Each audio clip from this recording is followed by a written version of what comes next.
Ce dogme d'un Coran immuable, pilier de la tradition musulmane, allait pourtant être remis en question par des scientifiques européens à la suite d'une découverte totalement inattendue. En 1972, le toit de la grande mosquée de Sanaa, la plus ancienne de la ville, s'effondre et laisse apparaître une sorte de cache où se trouvaient dissimulés depuis des siècles des milliers de parchemins. Paolo Costa, un archéologue italien présent lors de la découverte, alerte les autorités yéménites.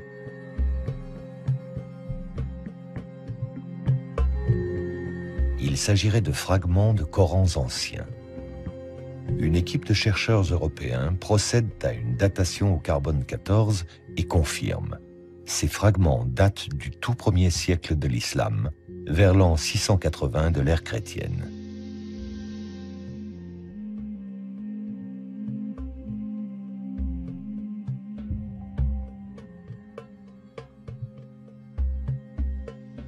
Ce sont les plus anciens manuscrits coraniques connus au monde, avec une écriture très rudimentaire, composée d'un simple squelette de consonnes. Un fonds inestimable aux yeux des scientifiques européens pour la connaissance de l'histoire du livre saint de l'islam.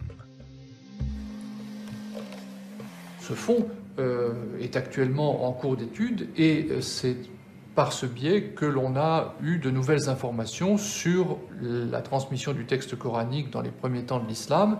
Et c'est là où l'on a découvert pour la première fois un manuscrit qui présentait une séquence différente des sourates de celle qui est canoniquement admise. Une organisation différente de l'ordre des sourates, mais aussi l'existence de palimpsestes, des fragments sur lesquels le texte initial aurait été effacé et remplacé par un autre. La présence également de mots étrangers, non arabes.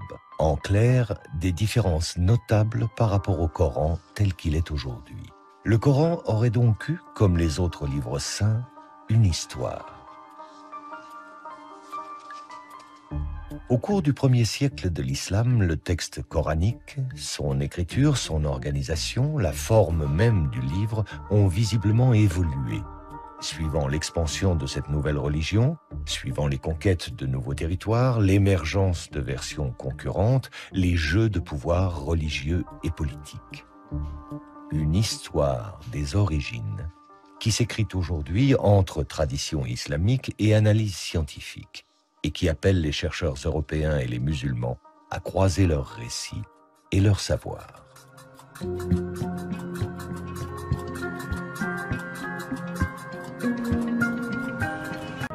Le prophète meurt en l'an 632. À sa mort, la presque totalité de la péninsule arabique s'était ralliée à la foi monothéiste de l'islam. Mais le prophète ne laissa aucune indication quant à sa succession. Ses 4 compagnons se réunirent et c'est Abou Bakr qui fut désigné premier calife. Ali revendique aussi la succession, au nom des liens du sang qui l'unissaient au prophète, mais le califat lui fut refusé. Et c'est cette première divergence qui, 2 siècles plus tard, divisera les musulmans en 2 branches. Les sunnites, aujourd'hui majoritaires dans le monde, qui s'attachent à la lignée des califes Abou Bakr, Omar et Ousmane, et les chiites, qui se rattachent à Ali. Alors qui, une fois le prophète disparu, allait prendre l'initiative de la mise par écrit du Coran? Qui allait faire des révélations un véritable livre? Avec quelle volonté? Strictement religieuse ou déjà politique? Et dans cette transcription de la parole de Dieu, quelle sera la part de l'intervention humaine?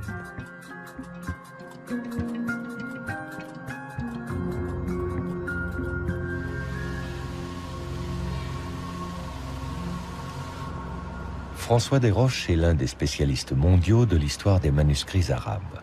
C'est à la Bibliothèque nationale de France, où est conservée l'une des plus importantes collections de manuscrits anciens, qu'il travaille actuellement sur des Corans provenant de Damas et du Caire. En tant que paléographe et codicologue, il applique au Coran une double analyse, à la fois de l'histoire de l'écriture et de l'histoire des codex, les plus anciennes formes de livres reliés. Dans les débuts de l'islam, la mise par écrit du Coran semble avoir été un enjeu important pour les communautés musulmanes. Il y a, semble-t-il, la volonté de réaliser ce qui était une promesse contenue dans le texte coranique, celle d'un kitab, d'un livre qui se matérialise, et on a bien l'impression que transcrire le texte coranique correspondait à une urgence de posséder un livre qui faisait de la communauté musulmane la détentrice d'une écriture au même titre que juifs et chrétiens qui étaient peuple du livre, Ahl al-Kitab.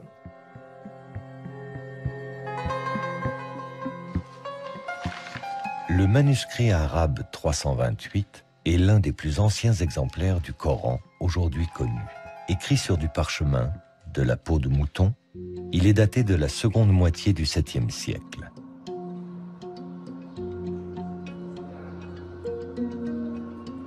Ce manuscrit fut découvert dans une cache de la mosquée Amr à Foustat, l'actuelle banlieue du Caire, lors de la campagne d'Égypte menée par Bonaparte à la fin du XVIIIe siècle. Les fragments de parchemin qu'il contient, écrits par plusieurs copistes, représentent environ la moitié du texte coranique. En plus de ceux qui se trouvent à la Bibliothèque nationale de France, d'autres fragments sont conservés à la Bibliothèque nationale de Russie à Saint-Pétersbourg, à la Bibliothèque apostolique Vaticane à Rome et dans une collection privée à Londres. Le manuscrit est particulièrement intéressant parce qu'il nous montre un certain nombre de caractéristiques de la transmission du texte coranique à l'époque ancienne, et notamment le fait qu'il était assez commun à ce moment-là de se mettre à plusieurs pour copier le texte sacré. Nous savons que le texte a été copié par plusieurs intervenants parce que les mains sont très caractéristiques. À côté de celle-ci, qui est sans doute la plus importante au sein du manuscrit, nous avons également un autre copiste et qui lui écrit dans un style beaucoup plus élaboré. L'écriture est de type Hejazi, du nom du Hejaz, la région d'Arabie où se trouvent la Mecque et Médine. C'est l'une des notations les plus anciennes de la langue arabe, constituée uniquement d'un squelette de consonnes et donc d'une lecture très difficile. Il n'existait pas ou peu de signes qui permettent de distinguer des lettres identiques. Les voyelles brèves non plus ne sont pas notées. Quant aux sourates, elles n'étaient pas identifiées par un titre, mais juste par un espace vide qui les séparait. À l'évidence, par rapport au Coran actuel où la ponctuation, l'organisation du texte ne laisse place à aucune imprécision, les premiers manuscrits coraniques, avec leur écriture rudimentaire, pouvaient être source d'erreurs de lecture, voire d'interprétations différentes du texte sacré. Mais pour les premiers musulmans, le recueil de la parole divine pouvait-il courir ce risque?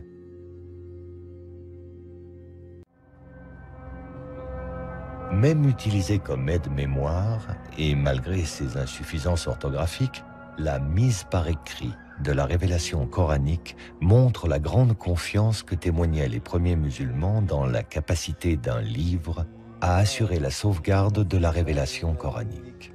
Restait à donner à ce livre, fût-il encore dans sa forme primaire, un statut central, unique. En un mot, un statut de texte canonique.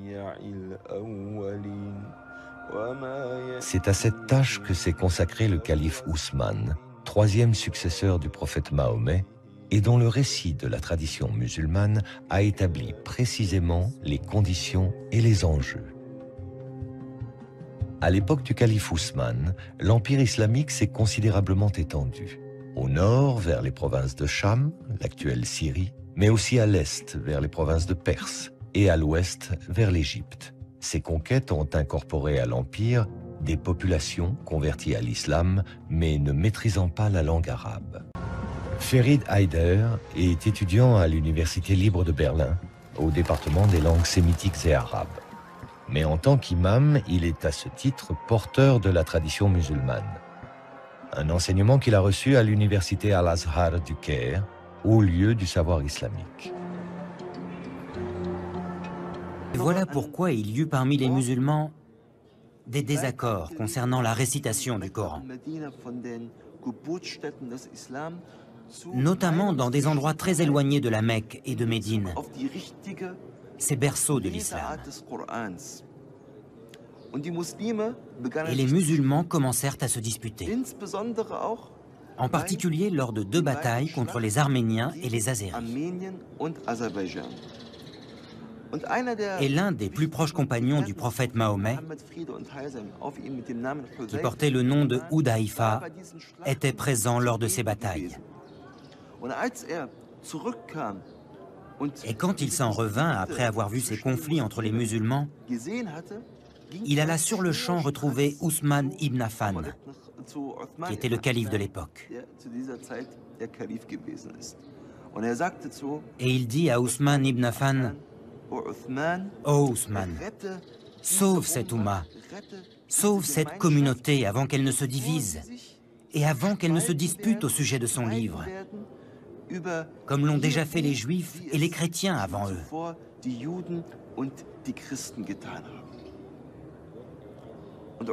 Et Ousmane ibn Affan prit cet avertissement très au sérieux. Et c'est la raison pour laquelle il fit convoquer une commission à laquelle il demanda de faire plusieurs copies du Coran. De Médine, les copies furent envoyées vers les principales villes de l'Empire musulman. Vers la Mecque, Basra, Koufa, Damas et le Caire. Le calife Ousmane imposait ainsi sa version officielle que la tradition musulmane retiendra comme la Vulgate d'Ousmane, la forme canonique du texte coranique qui, encore aujourd'hui, est la version de référence. Mais l'imposition de cette Vulgate se fit au prix de décisions despotiques. D'autres versions du texte coranique existaient dans l'Empire, concurrentes, avec un nombre de versets ou une organisation différente des sourates. Les plus connues furent celles de Ali, le cousin du prophète Mahomet, qui, selon la tradition chiite, aurait compté 3 fois plus de révélations coraniques que la Vulgate d'Ousmane, et celle d'Ibn Masoud, qui fut lui aussi un des proches du prophète. Le calife Ousmane interdit ces versions concurrentes à la sienne et demanda leur destruction définitive. Ibn Masoud, qui ne voulut s'y soumettre, fut publiquement châtié. La Vulgate ousmanienne, objet de foi autant que de pouvoir, fut portée au rang d'objet de dévotion par la tradition musulmane. Dans la mosquée Al-Hussein du Caire, un exemplaire du Coran attribué à Ousmane serait gardé derrière cette porte que les fidèles embrassent. Une véritable relique que, exceptionnellement, Ferid Haider est autorisé à approcher.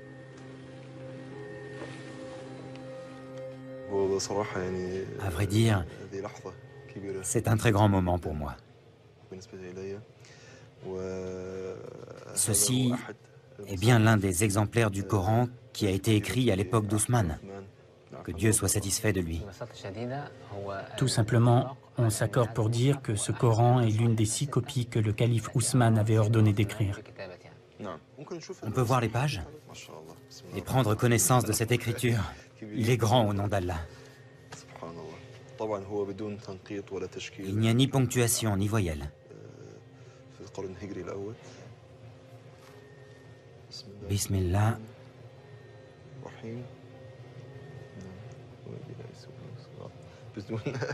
Sans ponctuation et sans voyelle, cette sourate est très difficile à lire.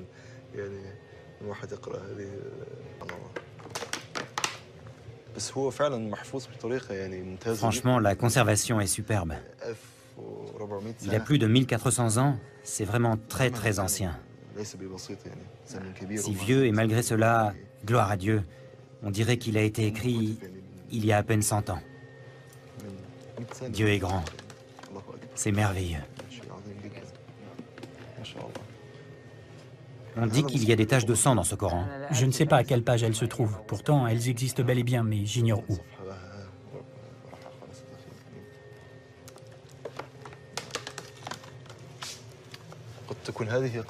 Est-ce que ça pourrait être ça, les marques de sang? Elles existent bien, mais elles sont effacées. Vous voulez dire qu'elles ne sont pas visibles? Non, pas très visibles. D'autres Corans, aussi volumineux et tachés de sang, sont répertoriés dans le monde musulman, à Istanbul et à Tachkent, en Ouzbékistan pour les plus connus. Considérés comme contemporains du calife Ousmane par la tradition musulmane, aucun d'eux n'a pu être historiquement daté, les scientifiques y voyant plutôt des copies tardives du 8e ou 9e siècle. La légende qui les accompagne, en revanche, reflète bien une vérité historique attachée au Coran. Le règne d'Ousmane fut une longue crise. Après 10 années d'un pouvoir despotique, en l'an 656, il fut assassiné dans son palais de Médine, entouré de Corans, précise la tradition, expliquant ainsi les taches de sang califales sur les pages du texte sacré. Les révoltés auraient accusé Ousmane d'avoir imposé par la force sa seule version officielle du Coran. Le Coran, c'était plusieurs livres et toi tu les as réduits à un seul. Allusion directe aux versions concurrentes d'Ali et de Ibn Masoud, détruites sur ordre d'Ousmane. Ali, qui avait revendiqué la succession par ses liens de sang avec le prophète Mahomet, fut porté au pouvoir. Mais son règne tourna court. Ali fut destitué par un jeune gouverneur de Syrie, du nom de Muawiyah, un proche du calife Ousmane. Ali est assassiné à son tour. Muawiyah s'empara alors du pouvoir et fonda en l'an 661 la puissante dynastie des Omeyyades. Une dynastie sunnite qui allait régner sur l'empire musulman à partir de sa nouvelle capitale, Damas.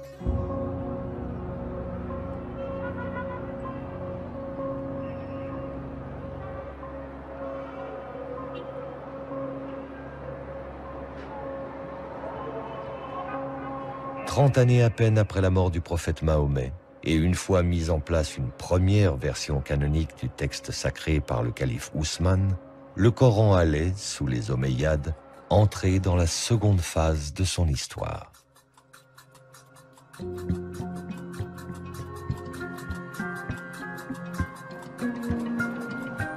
En déplaçant sa capitale de Médine à Damas, l'Empire musulman situait désormais le siège de son pouvoir religieux et politique dans un environnement plus complexe, voire plus hostile que ne l'était l'Arabie.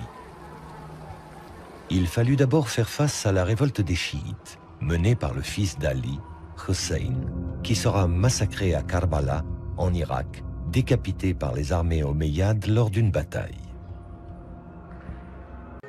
Dans un empire où les musulmans non arabes sont désormais majoritaires, il fallait, pour le pouvoir omeyyade, souder la communauté musulmane, lui donner une cohérence, une unité. Comme lors des califats précédents, le Coran en sera l'outil, mais plus comme un simple aide-mémoire comme il a pu l'être jusqu'alors avec son écriture rudimentaire.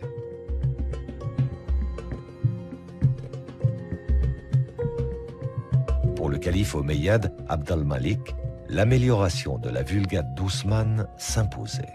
Au défectueux squelette de consonnes, il fit ajouter des ponctuations très précises. Distinction des lettres similaires, notation des voyelles, indication de prononciation. Ainsi complété, le texte coranique ne pouvait plus prêter à des erreurs de lecture ou à des interprétations contradictoires ou dissidentes. Le calife Abd al-Malik appela les foules musulmanes à ne suivre que ce qu'il imposait comme l'unique version du Coran, celle d'Ousmane, mais au texte désormais définitivement fixé. Et comme le fit le calife Ousmane avant lui, Abd al-Malik fit envoyer des copies officielles dans les capitales de l'Empire.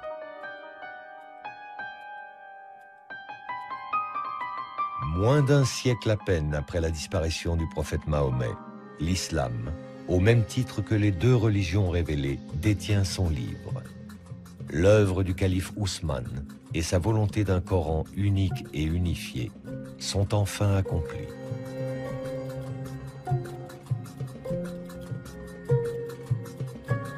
La Vulgate d'Ousmane, vénérée par la tradition musulmane, est la seule référence pour l'édition du Coran aujourd'hui dans le monde.